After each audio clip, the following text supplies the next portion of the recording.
Bom, iremos conceituar agora pessoa jurídica. A pessoa jurídica é uma figura reconhecida pela Justiça que se refere a uma organização ou grupo que tem obrigações e deveres a cumprir perante a lei, além de possuir direitos e participar de ações judiciais, cuja personalidade é independente e diferenciada de cada um dos seus membros. O que isso quer dizer? A pessoa, vamos exemplificar e tentar separar para que vocês entendam melhor.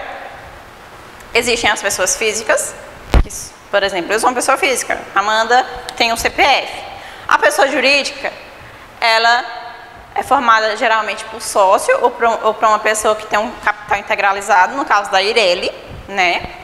E ela tem um CNPJ, mas, assim como a pessoa física, ela tem obrigações e tem deveres, ela tem personalidade jurídica e é independente e diferenciada de cada um dos seus membros. O que isso quer dizer? Como eu já falei antes, se eu entrar na justiça contra uma pessoa jurídica, eu tenho que citá-la na minha petição inicial e não os sócios.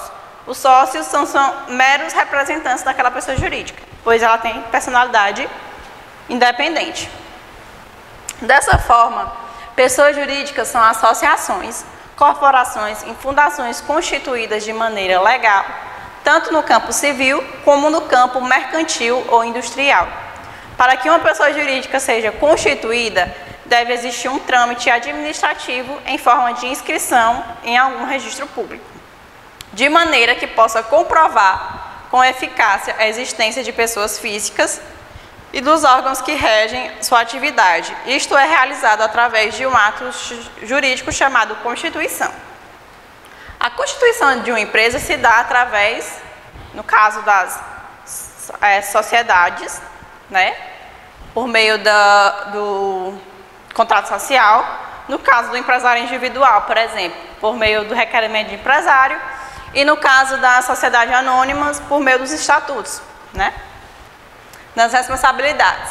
O fato de a pessoa jurídica ter responsabilidade própria e diferenciada diante dos seus membros não significa que estes não possam assumir certas responsabilidades. Apesar da legislação ser diferente em cada país, a responsabilidade da comissão de delitos, em muitos lugares, tem passado das pessoas jurídicas para as pessoas físicas. Essas responsabilidades normalmente são do tipo civil, mas existem certas legislações que também estão contemplando as responsabilidades penais. Ou seja, se eu tenho uma pessoa jurídica, eu sou sócia de uma pessoa jurídica, eu sou responsável por ela, eu sou empresária dessa empresa que eu possuo, e essa pessoa jurídica, ela pratica um crime, um delito civil. Quem é que vai responder por esse delito civil se essa pessoa jurídica não pode ser responsabilizada? A depender do caso, eu como sócia posso ser responsabilizada, certo? Se essa pessoa jurídica, por exemplo, for responsável pela morte de um funcionário dentro da empresa, quem vai se responsabilizar pela morte desse funcionário? Se for identificado uma responsabilidade, possa ser que eu, como sócio, eu como representante legal daquela empresa, possa sofrer essa tipificação legal, penal. Nesse sentido, é importante destacar um aspecto decisivo, na qual uma pessoa física pode receber uma pena com base no delito de uma pessoa jurídica. Isso se refere à identidade absoluta de um gestor e da pessoa jurídica. Quando isso ocorre, a responsabilidade da pessoa jurídica não evita uma tomada de decisão por parte de um representante legal. Nesse caso, a identidade da pessoa física e da jurídica se correspondem e a pena é aplicada apenas sobre a primeira. Ou seja, quando é impossível identificar se de fato a pessoa física foi responsável subsidiariamente por aquele delito penal, ela, por vezes, não é julgada judicialmente falando. Mas, por quê? Porque existe um conceito no ramo do direito, ou seja, quando não é possível individualizar essa culpa entre pessoa física e jurídica, Geralmente a justiça, por vezes, na verdade, a justiça ela prefere responsabilizar apenas a pessoa jurídica. Por quê? Caso aquele sócio ele não seja responsável de fato pelo aquele delito, por exemplo, ele não pode ser responsabilizado por uma dúvida, porque existe um princípio basilar no direito brasileiro de que é melhor um acusado livre do que um inocente preso. Então, na dúvida, é melhor aplicar essa conduta repreensiva do Estado apenas na pessoa jurídica, por exemplo. O mesmo ocorre em certos casos onde se encontra clara a responsabilidade de uma pessoa física na comissão de um delito, seja por falecimento, por estar de fora de uma ação judicial ou por existir alguma coisa que o exonere da responsabilidade penal. Natureza jurídica. A natureza jurídica é um conceito que busca explicar um princípio ou a essência de um instituto jurídico, ou seja, de uma medida, situação ou um fato que existe no direito. Por exemplo, os conceitos de propriedade, casamento, bens, tutela e processo são institutos do direito. A natureza jurídica serve para explicar de onde esses institutos surgiram, quais são seus princípios básicos e quais são os elementos que os formam. Assim, a partir dessas características, a natureza jurídica é utilizada para fazer a classificação dentro de uma determinada categoria. A determinação da natureza jurídica no direito também permite que sejam identificadas classificações como o ramo do direito, a qual ramo do direito pertence a uma determinada matéria, como direito civil, direito penal, direito do trabalho, entre outros. Se a matéria pertence ao âmbito do direito privado ou direito público, e, apesar de ser muito comum o uso do termo no ramo do direito, o conceito da natureza jurídica também é aplicado a outras áreas. Vejamos. O conceito de natureza jurídica relativamente às empresas ou aos órgãos públicos também são pessoas jurídicas. Os órgãos públicos são pessoas jurídicas. É uma forma de classificação que determina qual é a sua estrutura e modo de funcionamento. A natureza jurídica também indica se essas pessoas jurídicas são classificadas como públicas ou privadas, em qual regime tributário são enquadradas, se a pessoa jurídica é classificada como fundação pública, sociedade de economia mista, autarquia, sociedade limitada, cooperativa, empresário individual de responsabilidade limitada e entre outros.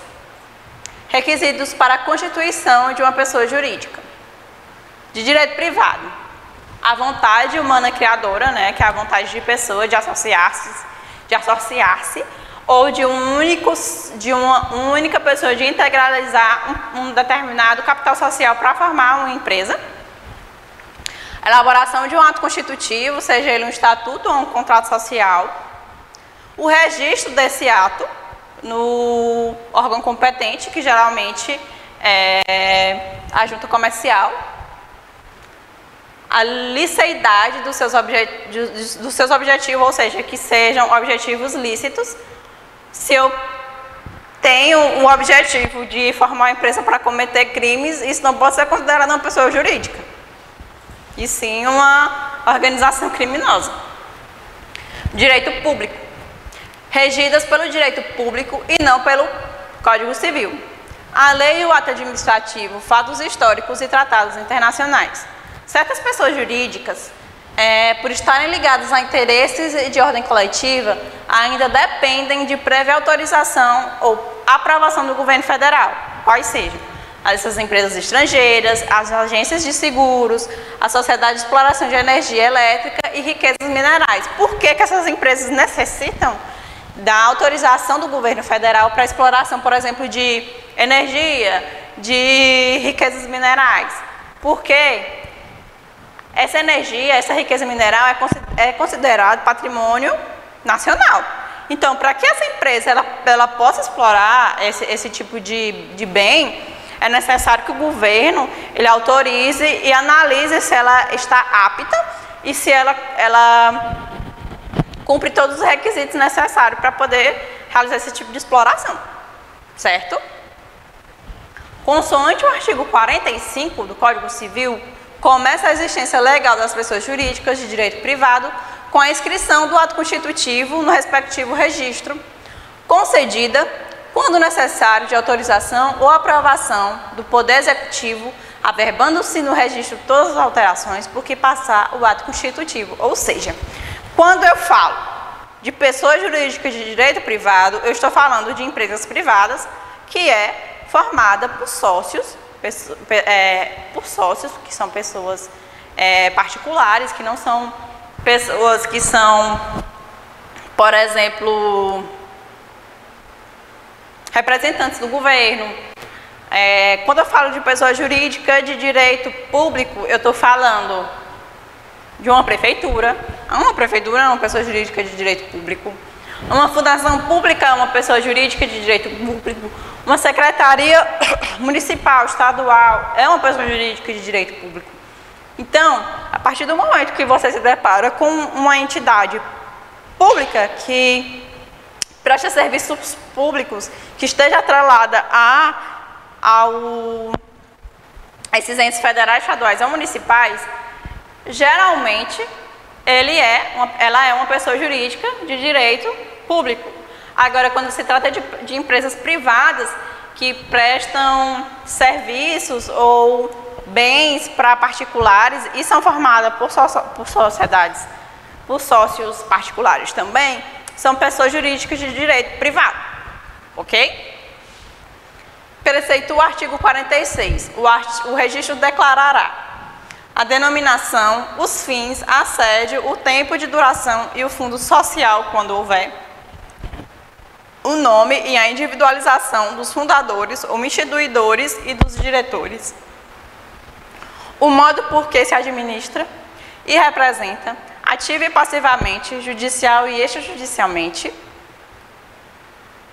se o ato constitutivo é reformável no tocante à administração e de que modo, se os membros respondem ou não subsidiariamente pelas obrigações sociais da empresa, as condições de extinção da pessoa jurídica e o destino do seu patrimônio, nesse caso, os direitos e deveres das pessoas jurídicas decorrem dos atos de seus diretores no âmbito dos poderes que lhes são concedidos no ato constitutivo. O artigo 47 obriga uma pessoa jurídica os atos dos administradores exercidos nos limites de seus poderes definidos no ato constitutivo. O cancelamento do registro se dá, como reporta o artigo 51. Nos casos de dissolução de pessoa jurídica ou cassada a autorização para o seu funcionamento, ela subsistirá para fim de liquidação, até que esta se conclua. O que isso quer dizer? Se eu tenho uma pessoa jurídica e eu tenho o alvará de funcionamento, por exemplo, cassado, ou eu tenho um processo de falência, minha empresa é considerada falida, ela perde sua inscrição de pessoa jurídica. Ela é dado baixa no seu CNPJ. Porém, em relação às obrigações que eu tenho, que essa empresa tem, essa pessoa jurídica ainda existe, entende? Para as relações trabalhistas, ela ainda existe. Para as obrigações trabalhistas, aliás, ela ainda existe. Para as obrigações com os seus credores, ela ainda existe, com seus credores. E o que isso quer dizer? Isso quer dizer que ela só vai ter a baixa definitiva do seu CNPJ, assim, somente quando todas essas questões, quando todas as obrigações dessa empresa forem cumpridas, entende? Parágrafo 1º, far-se-á no registro onde a pessoa jurídica estiver inscrita a averbação de sua dissolução. Parágrafo 2º, as disposições para a liquidação das sociedades aplicam-se no que couber às demais pessoas jurídicas de direito privado. Parágrafo 3º, encerrada a liquidação, promover-se-á o cancelamento da inscrição da pessoa jurídica. Bom, pessoal, então vamos ficar por aqui. Na nossa aula presencial, nós continuaremos a discorrer sobre o assunto e adentraremos mais ainda no direito empresarial, que será muito importante para que vocês exerçam com maestria a função que vocês exercerão futuramente. Um abraço e até nossa aula presencial.